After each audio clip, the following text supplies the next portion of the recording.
Hi to all our students in CAED 500 and welcome to our second video.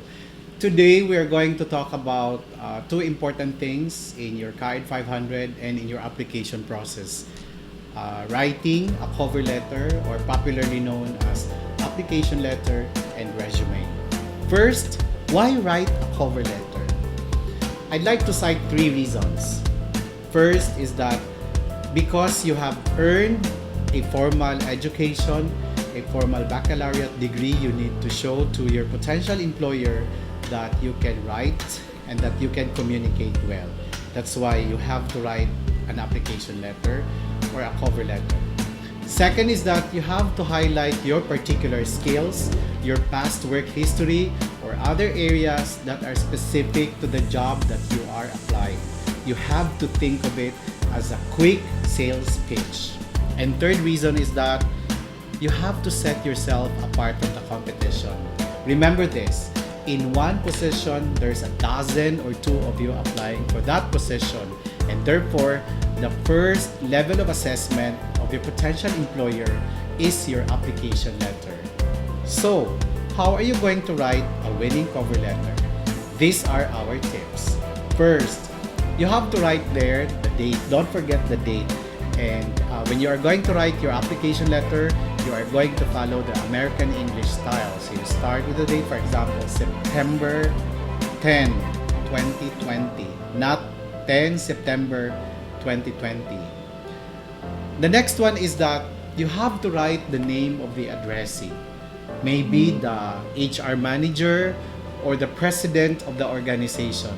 If you don't have any idea of the name of the HR manager or to whom you're going to address the letter, then you have to exert extra effort. You can visit the company, you can give them a call, and ask from them to whom you can address your application letter. If you're going to visit the company, then tell the HR office. Normally, you have to proceed to the HR office and ask the people there in the HR that you're interested to submit an application letter, and you're going to inquire from them to whom you're going to address the letter. So get the complete name, the exact position of the person, and of course the name of the company and the address. So that's how you're going to do it. For example, you have Miss Joanne T. Santos, HR manager. Oops, you also have to make sure that Joanne Santos is the HR manager because she might be the VP for HR. And by writing there, HR manager, you have demoted the person. So it's already a demerit in your part. So you have to make sure what's the exact position of the person. So let's go back to that. Miss Joanne T. Santos, HR manager, XYZ Corporation, Ponciano Street, Davao City. That's it. And then you have the opening. You say, Miss Santos, colon. Do not write Dear Miss Santos because remember that your application letter is a formal style of communication, and writing the word Dear Miss Santos reduces the formality of your communication unless you are very close to that person. So you write there Miss Santos colon. In your first paragraph, you have to mention how did you get to know about the information of the position, whether you get the information from a friend or somebody who's working in the organization, or maybe you have read that somewhere in the local paper, then you can cite that in your first paragraph and your interest of applying for the position. So for example, you would say, I've read in the local paper, Mindanao Times, dated September 4, 2020, that your company is in need of accounting staff. I wish to apply for the position. Alright? So you have there the information and your interest. Why is it's important that you cite the information?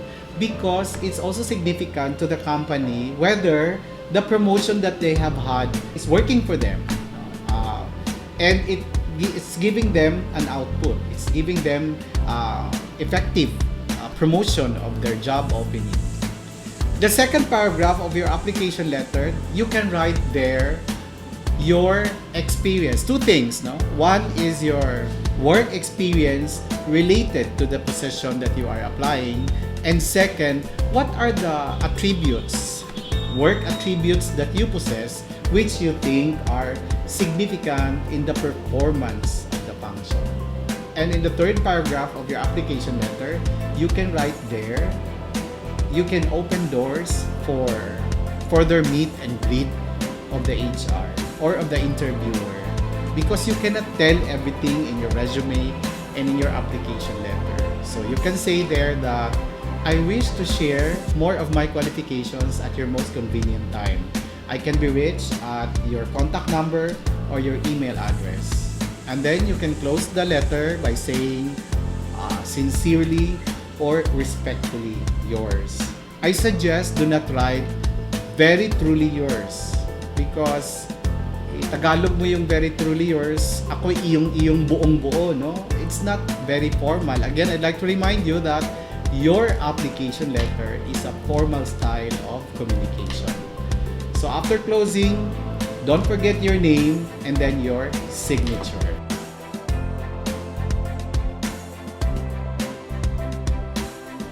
Voila! You have your winning cover letter.